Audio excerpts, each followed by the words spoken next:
अस्सलाम वालेकुम, मैं हूं शाहजेब खानजादा। 2 दिन पहले एक गिरफ्तारी हुई, मगर वो गिरफ्तारी अब तक खबरों में है। गिरफ्तारी के बाद जो तफसीलात सामने आई हैं वो चौंका देने वाली हैं। हर जगह यही खबर है। सवाल उठाए जा रहे हैं कि एक सरकारी अफसर के पास इतना पैसा कहां से आया, और मुसलसल आज इस हवाले से खबरें आती रहीं। उन्हें खुद ले जाया गया और उनके साथ ही उनके घर के जो लॉकर थे लियाकत अली खान कायम खानी के, वो भी अवाम के सामने रखे गए और सारी की सारी तफसीलात सामने आई। हमारे साथ फ़हीम सिद्दीकी साहब मौजूद हैं। हम उनसे बात करेंगे कि ये मामला क्या अचानक सामने आ गया कि एक शख्स के पास इतनी सारी जायदाद, इतने सारा सब कुछ था, या पहले से आवाम को या फिर कराची में कम से कम जर्नलिस्ट को, कराची के रिपोर्टर्स को, कराची की ब्यूरोक्रेसी को इन तमाम चीज़ों के बारे में पता था। फ़हीम सिद्दीकी साहब बहुत शुक्रिया। सब एक शख्स है 2011 में रिटायर हो, फिर 2016 में मुशीर दोबारा तैनात हो जाता है। इसके अलावा इतने पार्क्स की कंस्ट्रक्शंस में वो इन्वॉल्व हो, पैसा, ये सब चीज़ें उनके पास हों, ये अचानक हो गए या फिर इनको बारे में यहाँ पर रिपोर्टर्स को, ब्यूरोक्रेसी को, सबको बातें पता थीं?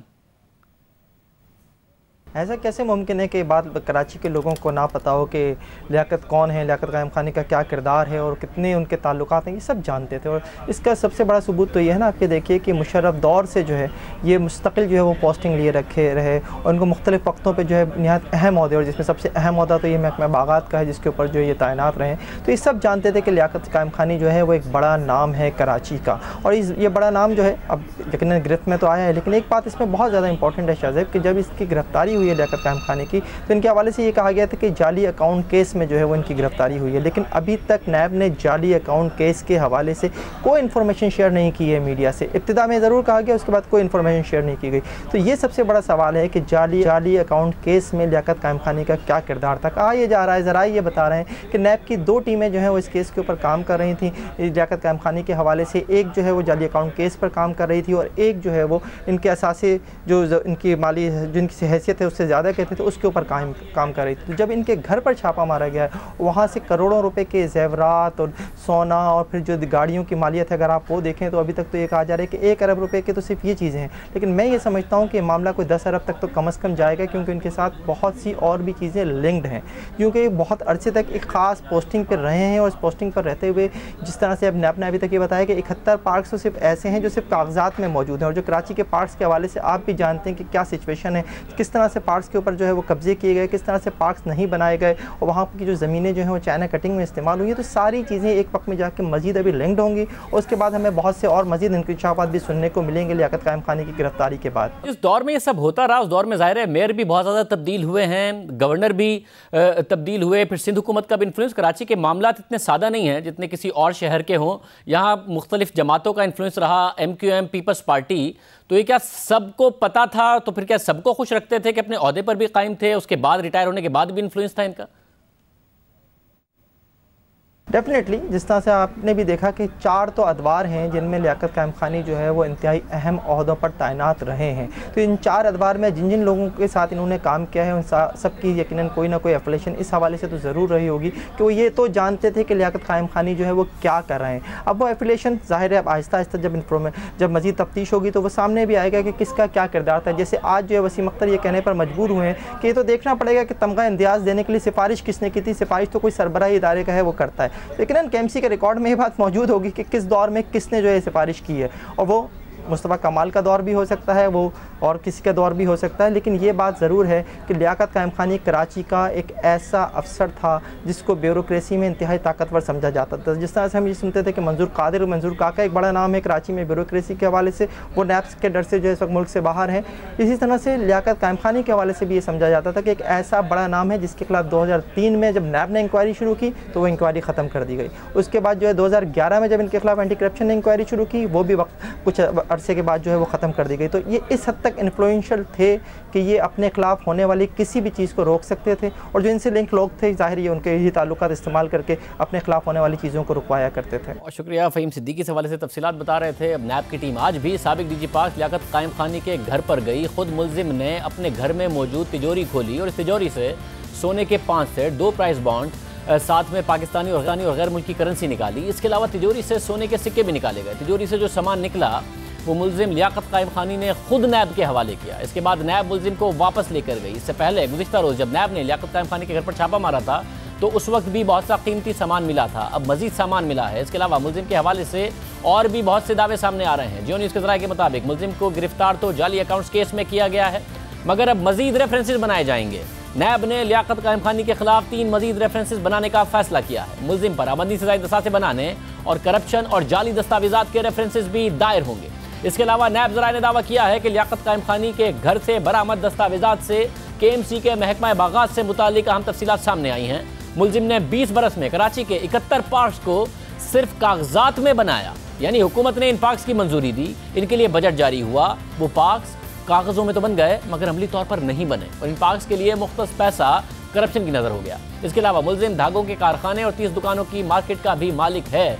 इसके अलावा लियाकत कायम खानी की 2 फैक्ट्रियाँ, 1 मार्केट, दर्जनों प्लॉट्स और ज़रूरी ज़मीनें हैं। नैब ज़राए ने दावा किया है कि करप्शन के पैसे से KMC अफसरान, साबिक ओहदेदारों और अहम सियासतदानों को भी हिस्सा दिया जाता था। इसके अलावा ज़राए ने यह दावा किया है कि लियाकत कायम खानी के घर से बरामद असासों की मालियत 10 अरब रुपए से ज़ायद बनती है। इसी तरह लियाकत कायम खानी के घर से बरामद सोने की अशिया की मालियत 15 करोड़ से ज़ायद है। इसके अलावा लियाकत अली कायम खानी के घर से बरामद KMC दस्तावेजात में बाग इब्न कासिम के फंड्स की फाइलें भी शामिल हैं। ज़राए ने मजीद दावा किया है कि लियाकत कायम खानी ने पार्क्स में जाली काम कराने के लिए जाली कंपनियां बनाई हुई थीं। इसी तरह लियाकत कायम खानी की गाड़ियों की मालियत 5 करोड़ से ज़ायद है। लियाकत कायम खानी की गाड़ियाँ मुख्तलिफ कंपनियों के नाम पर रजिस्टर्ड हैं। इसके अलावा नैब ने लियाकत कायम खानी की गाड़ियों से मुतालिक महकमा एक्साइज को ख़त लिखा है, जिसमें लिखा गया है कि लियाकत कायम खानी की गाड़ियों की तमाम फाइलें ब्लॉक की जाएँ। इसके अलावा तहकीकाती हुकाम के मुताबिक लियाकत कायम खानी ने 50 से ज़ायद गैर मुल्की दौरे किए। नैब अभी तहकीकात कर रहा है और ये दावा किया जा रहा है कि इस हवाले से मजीद पेशरफ्त भी होगी। इसके अलावा ऐसा नहीं है कि ये तहकीकात पहली बार हुई हैं, जैसा कि फ़हीम सिद्दीकी भी बता रहे थे कि मुलजिम के ख़िलाफ़ पहले भी इन्वेस्टिगेशन हुई मगर ठोस कार्रवाई नहीं हुई। तमगा इम्तियाज़, सितारा इम्तियाज़ से ज़रूर नवाजा गया। लियाकत अली कायम खानी 2011 में 20 ग्रेड में रिटायर हुए और फिर 2016 में लियाकत कायम खानी को मुशीर बागात तैनात किया गया। अब एक बार फिर से मुलजिम के खिलाफ तहकीकात हो रही है। गुज़िश्ता रोज़ जब मुलजिम लियाकत अली को एहतसाब अदालत में राहदारी रिमांड के लिए पेश किया गया तो उस वक्त उनसे वहाँ मौजूद रिपोर्टर्स ने पूछा कि उनके पास इतने असासे कहाँ से आए, तो उन्होंने कहा कि उनकी ये ख़ानदानी जायदाद है। अब नैब मुलजिम लियाकत कायम खानी को कल इस्लामाबाद की एहतसाब अदालत में पेश करेगी और मुलजिम का जिस्मानी रिमांड मांगा जाएगा और जाहिर है अब उन्होंने साबित करना है कि अगर ख़ानदानी है तो उनके टैक्स रिटर्न से ये सारे के सारे असासे जस्टिफाई होते हैं या नहीं होते। आज मेयर वसीम अख्तर से भी मीडिया के टॉक के दौरान जब सवाल हुआ तो उन्होंने क्या इस हवाले से कहा? हाई कॉर्ट में सिंध गवर्नमेंट ने कितनी ज़मीन दी उनको मेरे इल्म में नहीं है। कोर्ट में केस चल रहा है, लेट द कोर्ट डिसाइड। आपने सवाल किया घेरा मुझ पे तंग हो रहा है, मैं तो यहाँ मौजूद हूँ, काम कर रहा हूँ अपना। नैब सारे डिपार्टमेंट्स की इंक्वायरी कर रही है, हमारी इन्वेस्टिगेशन कर रही है। एक एक डिपार्टमेंट से कहा हुआ है कि कोऑपरेट करें, जो चीज़ होगी वो सामने आ जाएगी। मैं कम से कम ये जो अकाउंटेबिलिटी है इस प्रोसेस को ख़राब नहीं करूँगा किसी को बुरा भला कह के। बाग इब्न कासिम तो तबाह हुआ था, तो वो एक्सपर्टीज़ नहीं थी कि हमें पता चले कि इन पार्क्स के नीचे क्या अंडरग्राउंड क्या क्या लाइनें डली हुई हैं पानी की। सिर्फ उन हवालों से लियाकत साहब से मैं जो इंफ्रास्ट्रक्चर है उस पार्क का उसकी मालूमात लेता था कि हमें बताया जाए, मगर करते हमारा ही एक्सपर्टीज़ थी सारी। हमारे जो पूरा स्टाफ है हॉर्टिकल्चर डिपार्टमेंट का वही करता था, मगर उनसे मैं मशवरे ज़रूर लेता था। इस हद तक था कोई जगह कोई पोस्ट उन्होंने नहीं दी गई थी उन्हें। इस हवाले से गुज़िश्ता रोज़ पाक से ज़मीन पार्टी के सरबराह और साबिक मेयर कराची मुस्तफ़ा कमाल ने मीडिया से बात करते हुए कहा कि साबिक गवर्नर इशरतुल इबाद ने अपने दौर में लियाकत अली को तमगा इम्तियाज़ दिलवाया। ये सारे अफसरान जो हैं मेरे ज़माने में सारे अफसरान थे ये सारे लोग। और असल में मैं किसी भी ऑफिसर को ब्लेम नहीं देता। मैं समझता हूँ कि जो चलाने वाला होता है वो जो भी कहेगा, आप उसको पैसे कमाने कहोगे वो आपको पैसे कमा के देगा, आप उसको काम करने बोलोगे वो आपको काम करके देगा।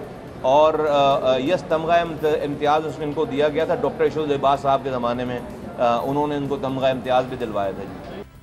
इसके अलावा भी बहुत सी सियासी शख्सियात से लियाकत अली का ताल्लुक जोड़ा जा रहा है। मुलजिम के खिलाफ मुकदमा इस्लामाबाद में चलेगा। मुलजिम से अब तक होने वाली तहकीकात और अब तक सामने आने वाली तफसीलात हमने आपके सामने रखी हैं। दावे बहुत ज़्यादा किए जा रहे हैं, इतने ज़्यादा असासों के दावे किए जा रहे हैं। अब लियाकत अली कायम खानी की जिम्मेदारी है कि वो इसको किस तरह जस्टिफाई करते हैं कि उनके असासे उनकी आमदनी से ज़ायद हैं या फिर आमदनी के मुताबिक हैं। सरकारी मुलाजिम थे वो, तो कौन सा ऐसा ख़ानदानी बिज़नेस था उनका, या फिर कौन सा ऐसा उन्होंने रिटायरमेंट के बाद बिज़नेस शुरू कर लिया कि जिससे इतने पैसे और इतनी जायदादें बनाने में वो कामयाब हुए। बहरहाल मुसलसल वो हेडलाइंस में हैं जो कुछ उनके घर से बरामद हो रहा है। प्रोग्राम में एक ब्रेक शामिल करते हैं, एक और अहम खबर है, उस पर बात करेंगे एक ब्रेक के बाद।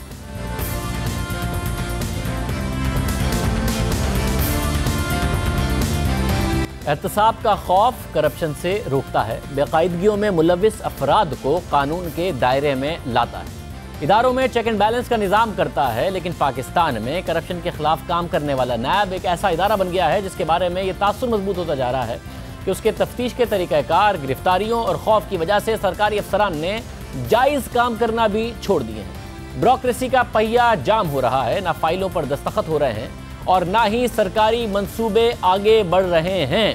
ब्यूरोक्रेसी काम नहीं कर पा रही है क्योंकि आला ब्यूरोक्रेट्स को खौफ है कि वो अगर किसी भी बड़े प्रोजेक्ट में काम करते हैं तो उनके खिलाफ भी मुकदमात बन सकते हैं। इस पस मंज़र में आज द न्यूज़ के सीनियर सहाफ़ी उमर चीमा की खबर शाया हुई है जिसमें वज़ीर आज़म की तरफ से इंटरेस्ट फ्री लोन्स यानी बगैर सूद के कर्जे के प्रोजेक्ट पर आला ब्यूरोक्रेट्स ने कार्रवाई के खौफ से काम करने से इनकार कर दिया है। वो प्रोजेक्ट जो वज़ीर आज़म ने शुरू किया, वज़ीर आज़म ने उसका ऐलान किया, उम्मीदों के दिलाने के साथ ऐलान किया, उससे पर काम करने से इनकार कर दिया है। खबर के मुताबिक वज़ीर आज़म इमरान खान गरीब आवाम के लिए 5 अरब रुपए के इंटरेस्ट फ्री लोन का प्रोजेक्ट शुरू करना चाहते हैं। हुकूमत इस प्रोजेक्ट को आउटसोर्स करना चाहती है, यानी इसके लिए प्राइवेट सेक्टर से किसी सर्विस प्रोवाइडर का इंतखाब करना चाहती है। खबर के मुताबिक इब्तिदा में इस प्रोजेक्ट के लिए वज़ारत ख़ज़ाना को कहा गया कि वो सिलेक्शन प्रोसेस का आगाज़ करे और किसी ऐसे सर्विस प्रोवाइडर को ढूंढे जो ये इंटरेस्ट फ्री लोन्स की रकम गरीब आवाम में मुंतकिल करने के लिए काबिल हो। लेकिन वज़ारत ख़ज़ाना ने यह जिम्मेदारी लेने से इनकार कर दिया। खबर के मुताबिक वज़ारत ख़ज़ाना के मना करने के बाद बेनज़ीर इनकम सपोर्ट प्रोग्राम को कहा गया कि वो ये जिम्मेदारी ले, मगर बेनज़ीर इनकम सपोर्ट प्रोग्राम ने भी इनकार कर दिया, जिसके बाद मिनिस्ट्री ऑफ हाउसिंग से कहा गया कि वो ये जिम्मेदारी ले, जिस पर मिनिस्ट्री ऑफ हाउसिंग ज़रूरी काम करने के लिए रजामंद हो गई। जिसके बाद प्रोजेक्ट के लिए पहला मरहला एक्सप्रेशन ऑफ इंटरेस्ट के प्रपोजल का था ताकि देखा जा सके कि कौन सा सर्विस प्रोवाइडर, कौन सी कंपनी इस काम को बेहतरीन तरीके से अंजाम दे सकती है।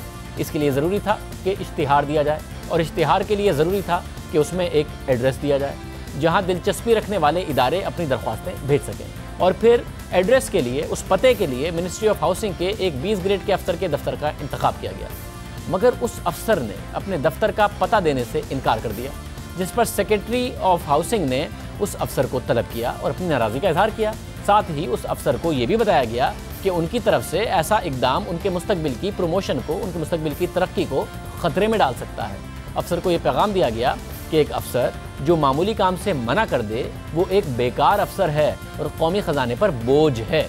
जिस पर अफसर ने जवाब दिया कि प्रमोशन से मुतालिक मुझे धमकी देने के बजाय मेरे सर पर गोली मार दें, खिड़की से मुझे बाहर फेंक दें, जो करना है कर लें, लेकिन दरख्वास्तें वसूल करने के लिए वो अपने दफ्तर का पता इस्तेमाल नहीं करने देंगे।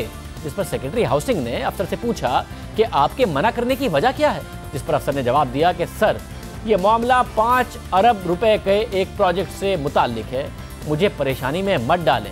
जिस पर सेक्रेटरी ने अफसर से कहा कि आप कैसे परेशानी में आ सकते हैं जब आपका प्रोजेक्ट में कोई किरदार ही नहीं है। जिस पर अफसर ने जवाब दिया कि अगर मुस्तकबिल में इस प्रोजेक्ट से मुताल्लिक तहकीकात शुरू होती हैं तो मुझे गैर ज़रूरी तौर पर उसमें शामिल कर लिया जाएगा और बुनियाद बनाई जाएगी कि मेरे दफ्तर का पता दरख्वास्तों की वसूली के लिए इस्तेमाल हुआ। खबर के मुताबिक अफसर के जहन में पाया जाने वाला खौफ बेवजह नहीं, उसकी बुनियाद ब्यूरोक्रेट्स के साथ होने वाला सलूक है जो नून लीग के दौर में शुरू होने वाले मेगा प्रोजेक्ट्स में शामिल अफसरान के साथ किया गया। खबर के मुताबिक फवाद हसन फवाद से लेकर आहत चीमा तक और वो ब्यूरोक्रेट्स जो हाउसिंग और साफ पानी के प्रोजेक्ट्स में शामिल थे वो इस वक्त जेल में हैं या इंक्वायरीज का सामना कर रहे हैं। खबर के मुताबिक इन ब्यूरोक्रेट्स की हालत से सबक सीखते हुए मौजूदा हुकूमत के जिन मेगा प्रोजेक्ट्स में ब्यूरोक्रेट्स शामिल हैं उनके खैर ख्वाह उन्हें यही मशवरा दे रहे हैं कि वो एक छोटी पोजीशन में अपना तबादला करवा लें। खबर में इस हवाले से एक वफाकी सेक्रेटरी का बयान भी लिया गया है।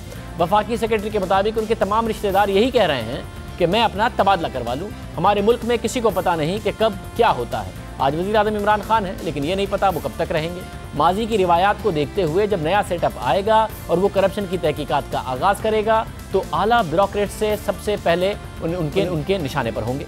ये सिर्फ एक मंसूबे का मामला नहीं है, सब जगह खौफ है, जिसकी वजह से ब्यूरोक्रेसी काम नहीं कर रही है। इस हवाले से रोजनामा द न्यूज़ के एडिटर इन्वेस्टिगेशन अंसार अब्बासी की भी खबर शाया हुई है, जिसके मुताबिक वफाकी सेक्रेटेरिएट में नैब के हवाले से ब्यूरोक्रेसी का एक नॉन पेपर यानी गैर सरकारी दस्तावेज ज़ेर गर्दिश है, जिसका मौजू यह है कि किस तरह नैब ने सरकारी मुलाजमीन को परेशान कर रखा है और सरकारी शोबे की सूझबूझ पर गहरे दाग छोड़ दिए हैं, जिसकी वजह से सरकारी मुलाजमत में फैसला साजी का मामला बदतर सूरत हाल इख्तियार कर गया है। खबर के मुताबिक ब्यूरोक्रेसी के नॉन पेपर में उन तरामीम का भी जिक्र शामिल है जो हुकूमत नैब कानून में करना चाहती है, और ऐसा लगता है कि ब्यूरोक्रेसी इन मुजव्वज़ा तरामीम के मुसव्विदे से मुत्तफिक नहीं, क्योंकि मुजव्वज़ा तरामीम में कुछ शिकें तकरीबन वैसी ही हैं जैसी मौजूदा कवानीन में है। खबर के मुताबिक ब्यूरोक्रेसी को लगता है कि मुजव्वज़ा तरामीम से कोई ख़ास फ़र्क नहीं पड़ेगा, क्योंकि नैब चेयरमैन अपने सिवा किसी को जवाब दे नहीं है। ब्यूरोक्रेसी की राय है कि नैब अपनी मौजूदा हालत में गैर मामूली तौर पर ताकतवर समझा जाने वाला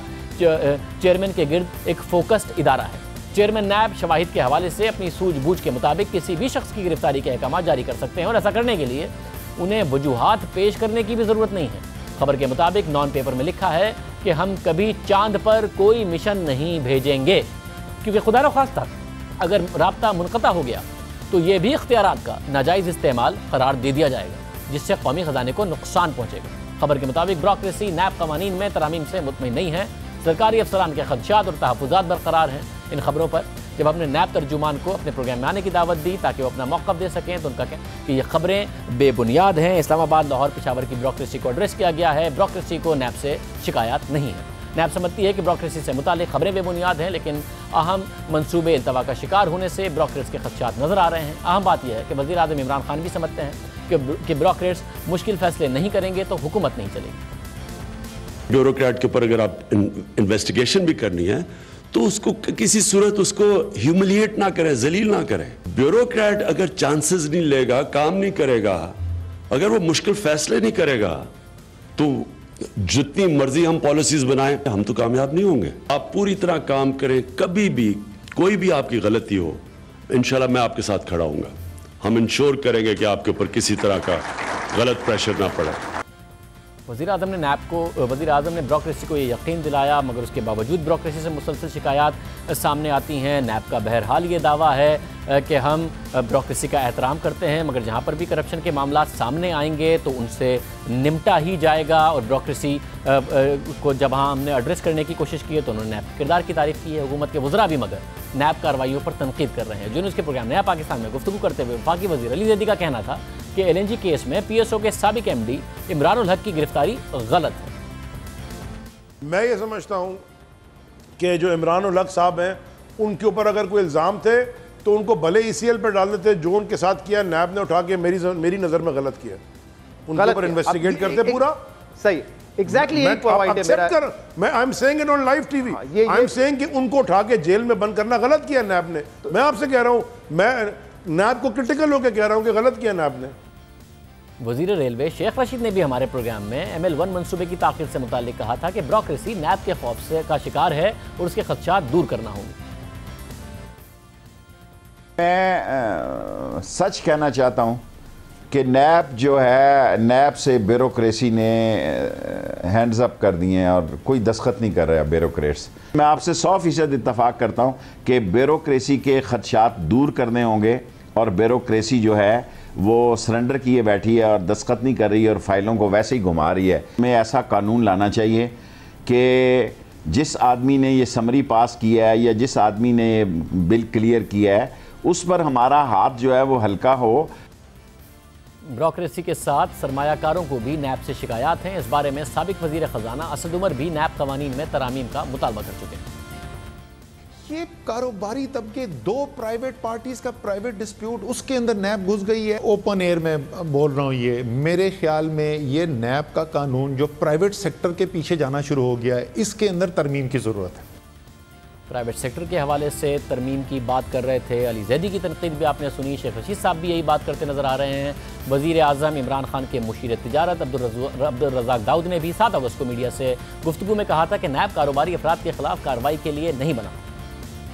तो यहाँ तकरीबन सारे इन्वेस्टर जो हैं वो नैब के हाथ फंसे हुए हैं। इवन आपके कज़न जो है वो भी अपना हुसैन दाऊद साहब वो भी फंसे हुए हैं। तो ये एक इन्वायरमेंट ऐसी बन गई है, तो आपका क्या ख्याल है कि ये नैब को ज़्यादा नहीं? यस, देखो, I had discussion with the prime minister कि this is not a good thing. Obviously it's an area of concern, it is an area of concern.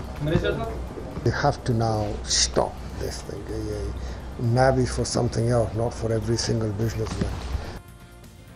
नैब के खिलाफ ब्यूरोक्रेसी और सरमायाकारों की बढ़ती हुई शिकायत के बाद हुकूमत ने इस हवाले से तरामीम का फैसला किया है, लेकिन इसके बावजूद ब्यूरोक्रेसी के तहफ़्फ़ुज़ात बरकरार हैं कि इन मुजव्वज़ा तरामीम से कोई फ़र्क नहीं पड़ेगा, नैब के इदारे का कॉन्फिडेंस नहीं बहाल होगा। अब वफाकी वज़रा भी इस हवाले से मुसलसल शिकायत कर रहे हैं कि काम आगे नहीं बढ़ता नैब की वजह से, और जो ब्यूरोक्रेसी है वो इस वक्त काम करने को तैयार नहीं है। जो खदशात हैं वो बाकायदा तौर पर नज़र आ रहे हैं, जिसकी वजह से वज़रा परेशान हो रहे हैं कि प्रोजेक्ट्स को आगे कैसे बढ़ाया जाए। वज़ीर आज़म ने ब्यूरोक्रेसी को यकीन दहानी कराई थी, मगर उसके बावजूद चाहे पंजाब हो या फिर खैबर पख्तूनख्वा हो या फिर मरकज़ हो, वहाँ पर ब्यूरोक्रेसी काम करने को तैयार नहीं है। हमने आपको पहले भी प्रोग्राम में बताया था कि जब सदर पाकिस्तान भी खैबर पख्तूनख्वा गए तो वहाँ पर ब्यूरोक्रेसी ने बहुत ज़्यादा शिकायत की थी और इस खदशात का उन्होंने भी इजहार किया था सदर पाकिस्तान से भी कि काम करना इस वक्त मुश्किल हुआ है। और जो खैबर पख्तूनख्वा के वज़रा हैं वो भी ये शिकायत करते नज़र आते हैं। अब देखते हैं कि हुकूमत जो तरामीम करने जा रही है वो किस हद तक ब्यूरोक्रेसी को मुतमईन करते हैं, क्योंकि उनका ख्याल है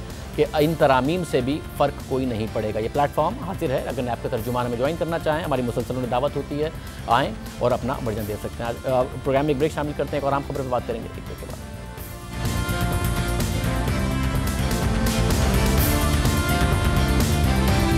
सहूलत होगी तो कारोबार बढ़ेगा, कारोबार बढ़ेगा तो मईशत आगे बढ़ेगी। इस प्रोग्राम में हमारी मुसलसल कोशिश होती है कि मईशत के बारे में, कारोबार के हवाले से आपको आगाह किया जाए। मईशत किस तरफ जा रही है, मुख्तलिफ कारोबारी तबकात क्या सोचते हैं, मुख्तलिफ सेक्टर्स के चीफ एग्जीक्यूटिव्स क्या सोचते हैं, हमारी ये कोशिश रहती है। ये सिलसिला भी हमने शुरू किया है। आज के प्रोग्राम में भी इस पर तफसील से बात करेंगे, क्योंकि इस वक्त सहूलत फराहम करने में मोबाइल फ़ोन्स अहम किरदार अदा कर रहे हैं। मोबाइल फ़ोन अब सिर्फ फ़ोन सुनने और पैगाम भेजने तक महदूद नहीं है, बल्कि इंटरनेट के आने के बाद से इससे एक सनत जुड़ी हुई है, ई कॉमर्स। आपको खाना मंगवाना है, बिल अदा करना है, टैक्सी मंगवानी है या फिर चंद लम्हों में पैसे मुंतकिल करने हैं, ये सब कुछ मोबाइल फ़ोन से मुमकिन हो गया है। बहुत से दूसरे सेक्टर्स भी टेलीकॉम सेक्टर से वाबस्ता हो गए। 2017 में पाकिस्तान में ई कॉमर्स का हुजूम बढ़कर 40 अरब रुपए तक पहुँच गया, मगर अब भी इस सेक्टर में बहुत गुंजाइश मौजूद है। दुनिया इस सेक्टर में बहुत आगे निकल गई है।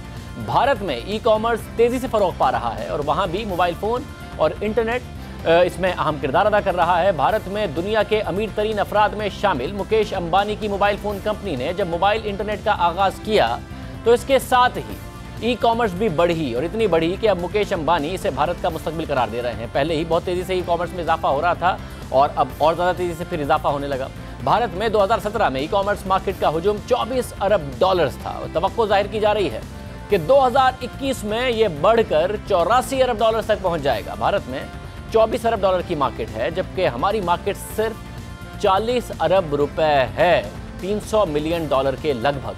मईशत की बेहतरी के लिए ज़रूरी है कि कारोबार बढ़े। कारोबार बढ़ने के लिए ज़रूरी है कि ई कॉमर्स को फ़रोग़ दिया जाए, और ई कॉमर्स के फ़रोग़ के लिए ज़रूरी है कि मोबाइल फ़ोन और इंटरनेट का इस्तेमाल बढ़े। इसलिए टेलीकॉम सेक्टर का किरदार अहम है, जो ना सिर्फ खुद बड़ी तादाद में रोज़गार के मौके पैदा कर रहा है, बल्कि ई कॉमर्स के ज़रिए बड़ी तादाद में रोज़गार पैदा करने की वजह भी बन सकता है। साथ ही इकॉनमी में एक अहम किरदार अदा कर सकता है। यही नहीं बल्कि गवर्नेंस में बेहतरी के लिए भी टेलीकॉम सेक्टर अहम किरदार अदा कर सकता है। इस वक्त मुल्क में 16 करोड़ लोग मोबाइल इस्तेमाल करते हैं, मोबाइल सारिफीन हैं, ये जबकि 7 करोड़ अफराद 3G और 4G इस्तेमाल कर रहे हैं। यानी 77% आबादी मोबाइल फ़ोन इस्तेमाल करती है, मगर उसमें से सिर्फ 7 करोड़ अफराद इंटरनेट इस्तेमाल करते हैं, 9 करोड़ अफराद अभी भी नहीं करते। टेलीकॉम सेक्टर का जो इस वक्त रेवेन्यू है, जो हजम है उसका, वो 488 अरब रुपए है, जबकि इस सेक्टर ने 2017 में 147 अरब रुपए टैक्स दिया था। मोबाइल फ़ोन के ज़रिए इंटरनेट इस्तेमाल करने वालों की तादाद बढ़ रही है और इंटरनेट से जुड़ा कारोबार भी बढ़ रहा है। ई कॉमर्स में इजाफे के लिए टेलीकॉम सेक्टर क्या कुछ कर रहा है, क्या पाकिस्तान में मुस्तकबिल हो सकता है, इसमें हम इस हवाले से हम बात करेंगे। जैज़ के chief executive officer Aamir Ibrahim साहब हमारे साथ मौजूद हैं। आमिर इब्राहिम साहब, बहुत शुक्रिया। आपकी कंपनी ने भी 25 साल का तवील सफ़र तय किया है। पाकिस्तान में टेलीकॉम सेक्टर बहुत तेज़ी से आगे बढ़ा है। लगता है कि अब जबकि इतना आगे पाकिस्तान आया है, जो टेलीडेंसिटी है वो 77% पर पहुंच गई है, अब सेचुरेशन पॉइंट पर पहुंच रहा है टेलीकॉम सेक्टर, या आपको लगता है इनोवेशन के ज़रिए, सर्विसेज के ज़रिए अभी भी बहुत सारी गुंजाइश मौजूद है जिस तरीके से दुनिया में टेलीकॉम सेक्टर ने तरक्की की है? अस्सलाम वालेकुम, शुक्रिया बहुत बहुत Shahzaib, glad to be here. हमारे लिए ये बहुत ही फ़ख्र की बात है कि 25 साल से हम पाकिस्तान का साथ दे रहे हैं टेलीकम्युनिकेशंस को और आवाम को सहूलतें प्रोवाइड करने में। आपका सवाल बहुत वैलिड है। 77% पेनिट्रेशन जो है वो टेलीकॉम टेली डेंसिटी के लिहाज से इतनी ज़्यादा नहीं है। बहुत सारे ममालिक हैं जिनमें ये 100% से ज़्यादा है, तो मुझे लगता है अभी भी हमें बहुत सारा काम करना पड़ेगा उन एरियाज़ में लेके सर्विसेज ले जाने के लिए जिधर हमारी आबादी जो है अभी भी टेलीकम्युनिकेशंस, बेसिक टेलीकम्युनिकेशंस से महरूम है। ये पहली बात है। दूसरी बात यह है कि पहले 25 साल पहले ये सिर्फ टेलीकम्युनिकेशन होती थी, फ़ोन एक ज़रिया होता था लोगों को एक दूसरे से बात करने का। अब वो चीज़ें बहुत चेंज हो गई हैं, हमारी कस्टमर्स की एक्सपेक्टेशंस चेंज हो गई है, दुनिया बहुत आगे निकल गई है। अब सारी की सारी दुनिया चली गई है इंटरनेट के ऊपर। तो हमारी जो जर्नी है पहले 25 साल में ज़्यादातर टेलीकम्युनिकेशन से साथ इन्वॉल्व थी। अब जो जर्नी शुरू हो रही है, ये जो आगे जर्नी कंटिन्यू होएगी, वो इंटरनेट रिलेटेड चीज़ें होंगी। सो सैचुरेशन पहली बात यह है कि अभी तक नहीं हुई, और दूसरी बात यह है कि गियर चेंज करते हुए हमें अब इंटरनेट की तरफ आगे जाना पड़ेगा। और पाकिस्तान जैसे ममालिक में जिधर फिक्स्ड लाइन कम्युनिकेशन बहुत कम थी और फिक्स्ड लाइन कनेक्शंस बहुत कम थे, वहाँ जो गैप है वो मोबाइल कंपनीज़ ने पूरा किया है। तो आज अगर हम, जिस तरह आपने अभी बताया कि 160 और मिलियन कस्टमर्स हैं, उनमें से तकरीबन 70 मिलियन ऐसे हैं जो कि इंटरनेट को इस्तेमाल करते हैं और अपने मोबाइल फ़ोन से इंटरनेट को इस्तेमाल करते हैं। मतलब ज़ाहिर 9 करोड़ ऐसे हैं जो अभी भी अगर नहीं कर रहा है, तो पाकिस्तान में इंटरनेट बहुत ज़्यादा महंगा नहीं है। पाकिस्तान में तो इनफैक्ट उन ममालिक में जहाँ इंटरनेट बहुत ज़्यादा सस्ता है, मगर स्मार्टफोन्स बहुत ज़्यादा महंगे हैं, करेंसी गिरने के बाद और ज़्यादा महंगे हो गए हैं। तो आपको लगता है कि ये गैप ब्रिज हो सकता है कि जिसमें मोबाइल फ़ोन के इस्तेमाल करने वाले और साथ ही इंटरनेट के इस्तेमाल करने वाले लोगों में फ़र्क कम हो? जी, गैप इंशाल्लाह ज़रूर ब्रिज होएगा। और अगर हमने पाकिस्तान को आगे लेके जाना है तो हमने हर बेसिकली पूरी आवाम को इंटरनेट की सहूलत देनी है, उसको अफोर्डेबल करना है। और आपने बिल्कुल सही फरमाया, पाकिस्तान तकरीबन दुनिया के से उन ममालिक में है जिधर इंटरनेट और बोथ वॉइस कम्युनिकेशन सबसे सस्ती हैं। लेकिन फिर भी जो एक बेसिक एंट्री बैरियर आता है वो शायद आता है कि फ़ोन कितना महंगा है। तो हमारे अभी भी अगर मैं जैज़ को ले लूँ तो हमारे तकरीबन 60 मिलियन कस्टमर्स हैं। उनमें से अभी तकरीबन 25 मिलियन कस्टमर्स ऐसे हैं जो कि बेसिक हैंडसेट्स के ऊपर हैं। सो ज़ाहिर बात है अफोर्डेबिलिटी ऑफ हैंडसेट जो है वो अभी एक फैक्टर है। लेकिन अब हमारी जो इकॉनमी है, हमारी जो कस्टमर एक्सपेक्टेशन है, फ़ोन सिर्फ फ़ोन नहीं है एक दूसरे से बात करने के लिए। जो हम जिसको फ़ोन कहते हैं वो आपकी ज़िंदगी का रिमोट कंट्रोल है। इसी से आपने बात करनी है, आपने इसमें अपनी एंटरटेनमेंट भी देखनी है, आपकी एजुकेशन भी इधर से पूरी होएगी, आप कॉमर्स भी इधर से करेंगे। सो हर तरीके से जो फ़ोन है वो एक आपकी ज़िंदगी का एक स्मार्ट रिमोट कंट्रोल बन रहा है। पाकिस्तान को आगे बढ़ाने के लिए ये इम्पेरेटिव है कि हम हर हाथ में एक स्मार्टफोन दे सकें, अफोर्डेबल स्मार्टफोन दे सकें और अफोर्डेबल सर्विसेज प्रोवाइड कर सकें, ताकि पूरा पाकिस्तान जो है इंटरनेट की सहूलत से अपनी ज़िंदगी को बेहतर कर सके। मतलब जब ज़रूरी है कि स्मार्टफोन दे सकें, इंटरनेशनली हमने देखा है कि कंपनीज ऐसे पैकेजेस ऑफर करती हैं जिसमें आप एक कॉन्ट्रैक्ट साइन करें कि आप उनकी सर्विसेज एक लंबे अरसे के लिए इस्तेमाल करेंगे, तो वो स्मार्टफोन भी साथ ऑफर करती हैं। इंडिया में हमने देखा कि मुकेश अंबानी ने एक ऐसा मॉडल लेके आए जिसमें उन्होंने ये इंतज़ार नहीं किया कि कस्टमर उनके पास आए, बल्कि वो खुद कस्टमर के पास चले गए। इस तरीके से उन्होंने पैकेजेस ऑफर किए, कॉम्पिटिशन को भी वाइप आउट कर दिया। और ज़ाहिर अंबानी साहब के जो डीप पॉकेट्स हैं उन्होंने बहुत बड़ा किरदार इसमें अदा किया, वो अफोर्ड कर सकते थे। पाकिस्तान में कोई ऐसा आइडिया हो सकता है कि टेली डेंसिटी तो बढ़ रही है, मगर साथ में जो इंटरनेट इस्तेमाल करने वाले हैं वो भी बहुत तेज़ी से बढ़े हैं, और मोबाइल कंपनीज कोई आइडिया ऐसा ला सकती हैं? जी, दोनों बड़ी अच्छी आपने एग्जांपल्स और रेफरेंसेस दिए हैं। वेस्टर्न ममालिक को अगर पहले देखा जाए, जिधर आपने कॉन्ट्रैक्ट की बात की थी, उन ममालिक में ज़्यादातर पोस्ट पेड कनेक्शंस होते हैं, कस्टमर का KYC मौजूद होता है, उनकी क्रेडिट कार्ड डिटेल्स होती हैं। पाकिस्तान जैसे ममालिक में ज़्यादातर प्रीपेड कनेक्शंस बिके हैं, और इधर हमारे कस्टमर के रेफरेंसेस और एंटेसिडेंट्स जो हैं वो इतने ज़्यादा मालूम नहीं होते। तो इसलिए कोई हमारे पास ऐसा ज़रिया नहीं है जिनके साथ उनको एक लॉन्ग टर्म में बाइंड कर सकें और एक रिस्क उठा सकें फ़ोन देने का, जिसकी बाद में किस्तें अदा की जा सकें। सो एक ये पहली चीज़ है। दूसरा, आपने हमें अक्रॉस द बॉर्डर आपने बताया जियो रिलायंस जो है उन्होंने बड़े इनिशिएटिव्स अच्छे लिए हैं और उन्होंने लिटरली फ्री फ़ोन्स बांटना शुरू कर दिए थे और उसमें डेफिनेटली एक लीप ऑफ फेथ भी है और डीप पॉकेट्स भी हैं। एक इंडिविजुअल ये शायद ऐसे रिस्क्स ले सकता है, कॉर्पोरेट ऑर्गेनाइजेशंस 2 या 3 दफ़ा ऐसी चीज़ें सोचती हैं, लेकिन बहरहाल हम फिर भी इस चीज़ को सोच रहे हैं कि हम हैंडसेट की अफोर्डेबिलिटी किस तरह बढ़ा सकें। जिस तरह मैंने आपको अभी बताया, हमारी टेली डेंसिटी भी थोड़ी सी कमज़ोर है 77% के ऊपर, और दूसरी बात यह है कि हमारी इंटरनेट पेनिट्रेशन जो है वो काफ़ी कमज़ोर है। सो वाइल 2014 में जब ये 3G और 4G लाइसेंसेस ऑक्शन हुए थे, उसके बाद हम 0 to 70 मिलियन कस्टमर्स पहुँच गए हैं 5 सालों में, लेकिन मेरा ख्याल है कि जब तक हम पूरे पाकिस्तान को आगे नहीं लेके जाएंगे हमने अपना गोल नहीं अचीव किया। और उसमें ज़ाहिर है अगर ई कॉमर्स एक वे फॉरवर्ड है तो टेलीकम्युनिकेशन और ई कॉमर्स का एक कॉम्बिनेशन बहुत ज़बरदस्त तरीके से आगे बढ़ सकता है। लोगों की पर्सनल ग्रोथ के लिए अच्छा है, इकोनॉमिक ग्रोथ के लिए अच्छा है, मोबाइल कंपनीज़ के लिए अच्छा है। तो आपको लगता है कि जो ई कॉमर्स का प्लेटफॉर्म है उसमें इतनी पेनिट्रेशन अब आप आगे जाके देखते हैं, रीजन को देखते हुए, दुनिया को देखते हुए, कि पाकिस्तान में ग्रोथ नज़र आए? जी देखिए, अगर सारी दुनिया में देखा जाए तो आहिस्ता आहिस्ता जो ई कॉमर्स के ट्रेंड्स हैं वो मोबाइल कॉमर्स के ऊपर होते हैं। सो फेसबुक और गूगल जैसी जो कंपनीज़ हैं उनमें भी जो ज़्यादा कस्टमर्स हैं वो अब अपने स्मार्टफोन के थ्रू शॉपिंग करते हैं, अपने स्मार्टफोन के थ्रू सर्च करते हैं, अपने स्मार्टफोन के ऊपर सोशल मीडिया इस्तेमाल करते हैं। सो जो बिग स्क्रीन का कॉन्सेप्ट था वो आहिस्ता आहिस्ता ख़त्म होता जा रहा है और ज़्यादातर इंगेजमेंट जो है वो सारी की सारी स्मार्टफोन के ऊपर जाती है। इसीलिए मैंने कहा कि ये जो हमारा फ़ोन है ये हमारा रिमोट कंट्रोल टू लाइफ है। ई कॉमर्स एक बड़ी ज़रूरी चीज़ है, क्योंकि अगर हमने पाकिस्तान की इकॉनमी और स्मॉल और मीडियम एंटरप्राइज़ को आगे लेके जाना है तो हमने उनको ऐसी सहूलतें देनी है जिससे जो उनकी लिमिटेड शॉप है, जो कि उनके शायद नेबरहुड में है, वो शॉप जो है पूरे पाकिस्तान में चले या पूरी दुनिया में चले। उसके लिए हमें इलेक्ट्रॉनिक मार्केट प्लेसेस बनानी पड़ेंगी और पाकिस्तान में कुछ कंपनियां हैं जो कि ऐसे काम कर रही हैं, जिस तरह यहाँ हमारे पास दराज थी। सो यहाँ हर टेलीकॉम कंपनी जो है पहले तो एक्सेस प्रोवाइड कर रही है और मुख्तलिफ इनिशिएटिव्स भी ले रही है कि ई कॉमर्स को बढ़ाया जाए। मुख्तलिफ चैलेंजेस हैं, मैं इस वक्त तफसील में नहीं जाना चाहता, लेकिन पेमेंट सॉल्यूशंस जो हैं वो एक बहुत बड़ा हैंडीकैप है राइट नाउ। पाकिस्तान एक ऐसा मुल्क है जिसमें बहुत सारे हमारे एडल्ट्स जो हैं 80% के करीब वो बेसिक बैंकिंग सर्विसेज से महरूम हैं। ई कॉमर्स के लिए आपको कोई एक पेमेंट मैकेनिज़्म चाहिए होता है, एक क्रेडिट कार्ड चाहिए होता है, एक डेबिट कार्ड चाहिए होता है, और वो पाकिस्तान में बहुत ही कम लोगों के पास है। सो थ्रू मोबाइल कम्युनिकेशंस, जिस तरह हमने रेवोल्यूशन लेके आए हैं और हमारे ऐसे प्रोडक्ट्स हैं जैज़ कैश जैसे, अब हम उनके थ्रू कोशिश करते हैं कि हमारे जो कस्टमर्स हैं वो जैज़ कैश के थ्रू पेमेंट्स कर सकें। अब बहुत दफ़ा आपने भी सुना होगा कि पाकिस्तान में लोग इंतज़ार कर रहे हैं कि पेपैल कब आएगा।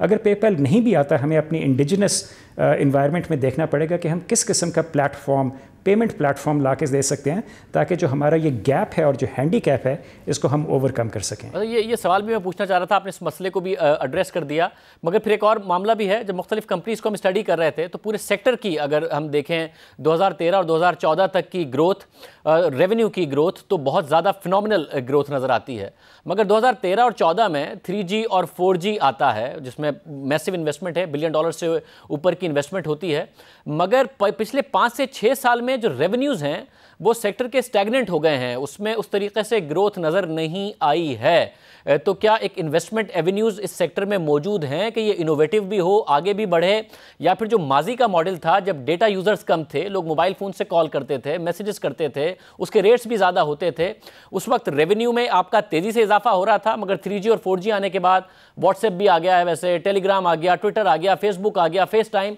ये वो सर्विसेज हैं जब लोग इस्तेमाल करते हैं बजाय इसके कि नॉर्मल मैसेज हो या नॉर्मल मोबाइल फ़ोन इस्तेमाल कर रहे हो, तो आपको रेवेन्यू में उस तरीके से इजाफा नहीं हुआ 2013-14 के बाद। तो ये आपको लगता है कि सिर्फ पाकिस्तान में है या दुनिया में ये ट्रेंड है? जी बिल्कुल, आपकी वैलिड ऑब्जर्वेशन है। आई थिंक जो रिटर्न्स ऑन इन्वेस्टमेंट हैं वो सर्टनली कमज़ोर होते जाते हैं, लेकिन ये ट्रेंड सिर्फ पाकिस्तान में नहीं है, पूरी दुनिया में टेलीकॉम रेवेन्यूज़ अगर देखे जाएँ तो वो स्टैग्नेट करते जा रहे हैं। वॉइस रेवेन्यूज़ बाकी ममालिक में तो मेरे ख्याल में नेगेटिव ग्रोथ में जा रहे हैं और वो रिप्लेस होते हैं डेटा रेवेन्यूज़ के थ्रू। लेकिन जिस तरह हमारे डेटा रेवेन्यूज़ बढ़ रहे हैं और जो इन्वेस्टमेंट हमें चाहिए 4G सर्विसेज प्रोवाइड करने में, वो इस वक्त थोड़ी सी ऑफ बैलेंस है। आई थिंक कस्टमर्स के लिए जो ज़्यादा अच्छी बात है वो ये है कि एक बड़ा हेल्दी कंपटीशन है पाकिस्तान में। Sometimes as a telecom company CEO I feel के बड़ा एग्रेसिव कंपटीशन है, लेकिन कम से कम हमारे सारिफिन के लिए ये बड़ी अच्छी बात है कि हम ये सर्विसेज सस्ते तरीन लेवल पे उनको फराहम कर सकते हैं। प्रॉफिटेबिलिटी कंपनी की थोड़ी सी फ़र्क होती है रेवेन्यू के लिहाज से, और हम कॉस्ट इनिशिएटिव्स लेते हैं जिसमें नेटवर्क शेयरिंग एक ऐसी चीज़ है जिसमें आप अपने कॉस्ट्स बचा सकते हैं और बाकी मुख्तलिफ़ तरीक़ों से आप अपनी कॉस्ट्स ऑप्टिमाइज़ करते हैं। सो किसी भी बिज़नेस के लिए प्रॉफिटेबिलिटी भी बहुत ज़रूरी है, लेकिन आपकी पहली ऑब्जर्वेशन बिल्कुल सही है कि टेलीकॉम रेवेन्यूज़ जो हैं वो स्टैगनेट करते जा रहे हैं। ये खुशाइन बात नहीं है हमारी इंडस्ट्री के लिए, और इसमें हमें सोचना पड़ेगा मज़ीद कि हम क्या नई सर्विसेज ऑफ़र कर सकते हैं, क्योंकि ट्रेंड दुनिया में यही है कि ओवर द टॉप प्लेयर्स जो हैं वो आपकी सर्विसेज को कैनिबलाइज करेंगे और नई सर्विसेज लेके आएंगे, जिस तरह व्हाट्सएप हो सकती है, मैसेंजर हो सकता है, जो आपकी सर्विसेज को, जो टेलीकॉम ऑपरेटर हैं जिस तरह जैज़ है, हमारी वो सर्विसेज को कैनिबलाइज करते हैं। लेकिन फिर भी ये कस्टमर्स के लिए सही चीज़ है। हमारा मेन मकसद इस वक्त इस ट्रांजिशन पॉइंट पे, जिस तरह मैंने बताया कि हम टेलीकॉम से टेक्नोलॉजी में जा रहे हैं, तो अगले कुछ सालों में हमें ऐसी चीज़ें देखनी पड़ेंगी जिसमें कस्टमर हमें विलिंगली रेवेन्यू बढ़ाने की इजाज़त दे सकता है, लेकिन हो सकता है कि वो नेसेसरली टेलीकॉम में ना हो। मतलब और फिर 3G 4G हुआ, 5G की भी बातें हो रही हैं। अगर ज़्यादा एडवांसमेंट होती है, ज़्यादा इन्वेस्टमेंट दरकार होती है, तो नए प्लेयर्स एक्सपेक्ट किए जा सकते हैं, क्योंकि प्लेयर्स कम हुए, मर्जर्स हुए, तो या एग्जिस्टिंग प्लेयर्स कोई ऐसा कॉम्बिनेशन बना सकते हैं जिसमें मज़ीद इन्वेस्टमेंट हो जाए, या कंपनियाँ हिचकिचाएंगी अगर उनको रेवेन्यूज़ नज़र आ रहा है कि ऑलरेडी स्टैगनेट हो रहे हैं, तो नई इन्वेस्टमेंट मुश्किल होगी। देखिए, उसके मुख्तलिफ़ पहलू हैं। एक ओवरऑल क्लाइमेट है कंट्री का, फिर इन्फ्लेशन है, और ज़ाहिरी बात है डिस्पोजेबल इनकम का एक कंपोनेंट होता है कि आप कितना अपना उसमें से डिस्पोजेबल इनकम में से टेलीकॉम की सर्विसेज के ऊपर ख़र्च करना चाहते हैं। सो आजकल के जो हालात हैं उसमें थोड़ा सा हमें चैलेंजिंग इन्वायरमेंट ज़रूर लगती है, लेकिन अगर शुरू की बात पे फिर वापस जाएं, सिर्फ 77% पेनिट्रेशन है पाकिस्तान में। अभी इंटरनेट ऑफ थिंग्स सही तरह नहीं आई, हमारी मोबाइल फाइनेंशियल सर्विसेज या डिजिटल फाइनेंशियल सर्विसेज सही तरह आगे नहीं निकली, बहुत कम लोगों के पास डेटा है। सो मेरा ख्याल है अपॉर्चुनिटीज़ भी हैं, चैलेंजेस भी हैं। मैं इस चीज़ से मायूस नहीं होता कि पिछले कुछ सालों में रेवेन्यू या टॉप लाइन जो है हमारी स्टैगनेट कर गई है। माशाल्लाह certainly as far as jazz is concerned हमारे पिछले 4-5 साल बहुत अच्छे गए हैं और हर साल हमने डबल डिजिट ग्रोथ दी है। हमारे सारिफीन जो हैं तकरीबन 40 मिलियन कस्टमर से बढ़ के पिछले 5 सालों में 60 मिलियन कस्टमर तक आ सकते हैं। तकरीबन हर तीसरा पाकिस्तानी आज जैज़ का कस्टमर है। सो ये ऐसी चीज़ें हैं जो कि मेरे लिए कम अज़ कम काफ़ी इंकरेजिंग हैं, और चैलेंजेस ज़रूर हैं, हर बिज़नेस में चैलेंजेस होते हैं। आजकल ओवरऑल क्लाइमेट थोड़ा सा ज़्यादा चैलेंजिंग है, लेकिन हम इससे डिटर नहीं होते, और जिस तरह आपको मालूम है 25 साल से हम पाकिस्तान में हैं, इंशाल्लाह अगले 25 साल भी होंगे और बेहतरी करते रहेंगे। अच्छा, और जब टेक्नोलॉजी में एडवांसमेंट की बात आती है तो ज़ाहिर रेगुलेटर का किरदार बड़ा अहम हो जाता है कि वो कितना इन्वेस्टमेंट फ्रेंडली है, किस तरीके से माहौल पैदा करता है एक पर्टिकुलर सेक्टर में इन्वेस्टमेंट के लिए, कितनी हौसला अफजाई होती है कंपनीज़ की। PTA को एक रेगुलेटर की हैसियत से आप कैसा देखते हैं? टेक्नोलॉजी एडवांसमेंट की तरफ अगर पाकिस्तान ने जाना है तो इस एरिया में रेगुलेटर का किरदार कैसा है? जी देखें, रेगुलेटर्स की मुख्तलिफ़ ज़िम्मेदारियाँ होती हैं। हमारे माशाल्लाह बहुत अच्छे रेगुलेटर हैं, और पिछले 5 सालों में हमने 3G और 4G जो है वो इंट्रोड्यूस किया है, और अब हम 5G की भी डिस्कशंस करना शुरू कर रहे हैं। ऑब्वियसली मुख्तलिफ़ टॉपिक्स के ऊपर हमारे इख्तलाफात होते हैं रेगुलेटर के साथ, लेकिन उनकी भी मजबूरी है, उनको रेगुलेट भी करना है, उनको इंडस्ट्री को डिसिप्लिन भी करना है। सो ये एक हेल्दी डिस्कशन जो है वो ज़रूरी है, और वो डिस्कशन जो है वो चल रही है। मेरा ख्याल है इस वक्त हमें ये सोचना चाहिए कि कलेक्टिवली, और एक बार आपको एक और बात भी बता दूं कि रेगुलेटर का ये भी काम है कि वो जो टेक्नोलॉजी के बेनिफिट्स हैं वो आवाम को भी दे सके, कस्टमर्स का भी ख्याल करे, और एट द सेम टाइम जो इन्वेस्टमेंट आई है पाकिस्तान में उसको भी प्रोटेक्ट करे। So they also have to look out for our interests as investors and telecom operators. आजकल अनफॉर्चुनेटली हमारे जो रेगुलेटर के साथ जो ज़्यादातर डायलॉग हो रहा है वो फॉरवर्ड लुकिंग नहीं है, लेकिन वो चीज़ें वापस बैक ऑन ट्रैक हो जाएंगी। और आई थिंक उनका भी यही एम्बिशन है कि पाकिस्तान को टेक्नोलॉजी से किस तरह हम बेनिफिट कर सकें, और जो इन्वेस्टर्स इधर आए हैं वो ऑब्वियसली अपना रिटर्न भी देखते हैं, लेकिन सर्टेनली वो अपना रिटर्न उस तरह देखते हैं कि अगर वो मुल्क को आगे लेके जाएंगे, उस इन्वेस्टमेंट में पॉजिटिव इम्पैक्ट लेके आएंगे, तो कस्टमर्स जो हैं वो रेवेन्यू देंगे, जिससे शेयर होल्डर्स को रिटर्न मिलता है। बहुत शुक्रिया आमिर इब्राहिम साहब, चीफ एग्जीक्यूटिव ऑफिसर जैज़ हमारे साथ मौजूद थे। पाकिस्तान में ई-कॉमर्स का इस वक्त बहुत ज़्यादा रूम देखते हैं। पाकिस्तान में जो इजाफा हुआ है मोबाइल इस्तेमाल करने वाले कंज्यूमर्स में, अब उनको लगता है कि इंटरनेट की तरफ और ज़्यादा रुझान बढ़ेगा, ई-कॉमर्स की तरफ रुझान बढ़ेगा, और इस एरिया में मज़ीद तरक्की के इस वक्त मराहिल पाकिस्तान तय करेगा। आज के प्रोग्राम में इतना ही। आपसे पीर के दिन मुलाकात होगी। रात अल्लाह हाफ़िज़।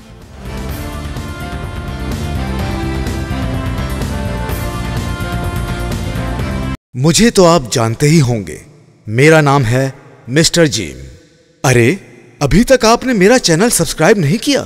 अरे भाई फौरन सब्सक्राइब बटन पे क्लिक करके मेरा चैनल सब्सक्राइब करें और हाँ, बेल आइकन पर लाजमी क्लिक करें ताकि आपको मेरी आने वाली तमाम वीडियोस की अपडेट मिलती रहे।